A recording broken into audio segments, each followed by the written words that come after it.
আসসালামু আলাইকুম। আজকে আপনাদের সাথে শেয়ার করব কিভাবে গ্যাসের চুলায় সুন্দর করে বেকারির মতো চিকেন বান তৈরি করা যায়।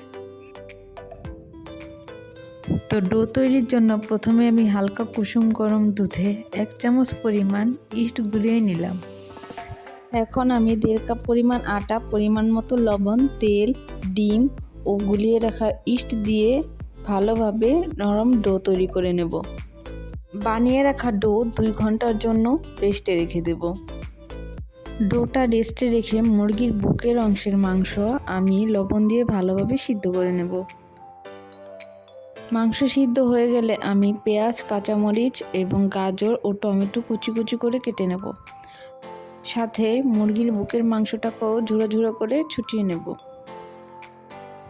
এরপর কড়াইতে তেল গরম করে নিয়ে আমি পেঁয়াজ, কাঁচামরিচ, টমেটো, গাজর দিয়ে দেব এবং সাথে দিয়ে দেব মুরগির ঝুড়া মাংস। ভালোভাবে কিছুক্ষণ ভেজে নেব। তারপরে দিয়ে দেব পরিমাণ মতো লবণ দিয়ে ভালোভাবে কিছুক্ষণ ভেজে নেব। ভাজা হয়ে গেলে দিয়ে দেব টমেটো সস ও সয়া সস। এরপর দিয়ে দেব মরিচের গুঁড়া ও ধনিয়া গুঁড়া। তারপর দিয়ে দেব পরিমাণ মতো দুধ দেওয়া হয়ে গেলে আমি এখানে দিয়ে দেব গোলমরিচের গুঁড়া দেওয়ার পরে আমি দিয়ে দেব পরিমাণ মতো পানি।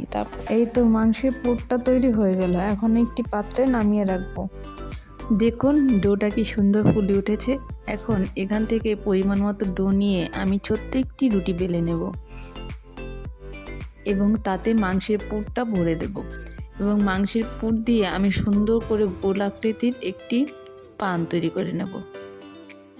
এরপর ফ্রাই প্যানটি আমি হালকা তাপে গরম করে নিয়ে তাতে সামান্য কিছু আটা ছিটিয়ে নেব। বানগুলো সুন্দরভাবে বসিয়ে দেব। তারপর আমি একটি ঢাকনি দিয়ে ঢেকে দেব। দেখুন চিকেন বানগুলো কতটা সুন্দর হয়েছে। এখন এই চিকেন বানগুলো আমি একটা প্লেটে পরিবেশন করব। ভিডিওটি ভালো লাগলে সবাই লাইক, কমেন্ট, শেয়ার করে আমার পাশে থাকবেন। ধন্যবাদ।